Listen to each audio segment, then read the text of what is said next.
All right, today we are diving into something truly revolutionary. It's a new material called Deca-Hemp. Now, it's a structural composite that can literally heal itself. But what's really incredible, the part that sounds like science fiction, is that every single component comes from just one plant. Let's get into it. Just think about it for a second. A world where the stuff we use to build cars, electronics, even buildings, isn't drilled out of the earth, but grown in a field. Materials that are not only strong and lightweight, but can actually repair themselves when they get damaged, creating a truly circular economy. It might sound like it's way off in the future, but this tech is a lot closer than you think. So, why is this such a huge deal? Well, to really get it, we first have to talk about a massive problem with our modern materials. I'm talking about the plastic paradox. And the scale here is just mind-boggling. Every single year, we churn out about 18 million metric tons of these super high-performance plastics called thermosets. Okay, these are the tough, durable materials you find in your car, your computer circuit boards, and giant wind turbines. Here's the problem. Less than 1% of it gets recycled. Once it's made, it is basically here for good.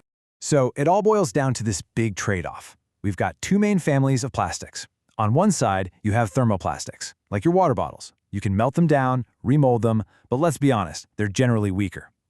On the other side, you have the super strong thermosets, but their chemical bonds are locked in, they're permanent. You can't just melt them down. We've always had to choose, do you want strength or do you want recyclability? You couldn't have both, until now. So how do you solve a paradox like that? Well, it takes a third kind of material, something that's almost magical. A material that can, in a way, remember what it's supposed to be. And they're called vitrimers. Think of them as the best of both worlds. They have that strong, interconnected network like a thermoset, but they've got this one special trick. The bonds in that network can be exchanged. So when you heat them up, the bonds can actually rearrange themselves.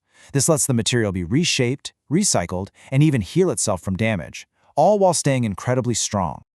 Okay, so this sounds amazing, right? But of course, there was a catch. Early versions of these things, especially the ones made from biological sources, they just weren't tough enough for the real world. Their stiffness was only about 1 to 5 gigapascals. And look, that's fine for maybe a coating on something, but you're definitely not building a bridge or a car out of it. And this is where our story gets really good. A brand new formula has just come out that completely shatters those old limits. The whole breakthrough kicks off with just one number, 10. Now, what on earth could the number 10 have to do with a super advanced material? It's the number of unique components that make up this incredibly complex composite system. We're talking a resin, a hardener, different reinforcements, special additives, 10 distinct parts, all working together in perfect harmony. And here's the kicker, the really mind-blowing part. Every single one of those 10 complex chemical parts is derived from one single, humble plant, industrial hemp. We're talking from the seeds, to the stalks, to the leaves. It's a complete, self-contained material ecosystem grown from the ground up. So how is this even possible? How do you get a super material from just one plant? Well, it all comes down to a really clever recipe and a multi-layered structure. Think about it like building a skyscraper. First, you've got the matrix. This is your concrete, a flexible resin that comes from hemp seed oil. But concrete on its own isn't strong enough, right? So you add reinforcement, and you do it at 3 different scales. You've got these big carbon fibers made from hemp stalks. That's like your steel rebar. Then you mix in tiny biochar particles, which is like the gravel in the concrete. And finally, you have nanoscale carbon sheets for that extra fine-tuned strength. And the real secret sauce? That's the smart chemistry. Special molecules, also from hemp, that create those magical, exchangeable bonds that let the whole thing heal itself. Okay, so the recipe is brilliant, but does it actually work? What about the performance? Let's get to the numbers. The flexural modulus, which is a fancy way of saying its stiffness, comes in at over 25 gigapascals.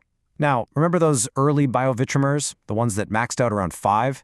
Yeah, this is a 5 times leap in performance. It's a whole different league.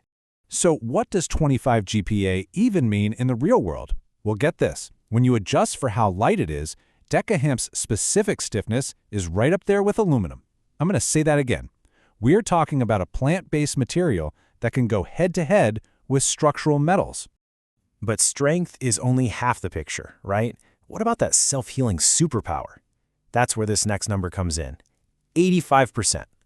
This is its healing efficiency. It means if you scratch this stuff, if you crack it, all you have to do is apply a little bit of heat and boom, it recovers up to 85% of its original strength as all those molecules inside just rearrange and mend the damage. So let's just recap. You've got stiffness that's comparable to aluminum. You've got 85% self-healing ability.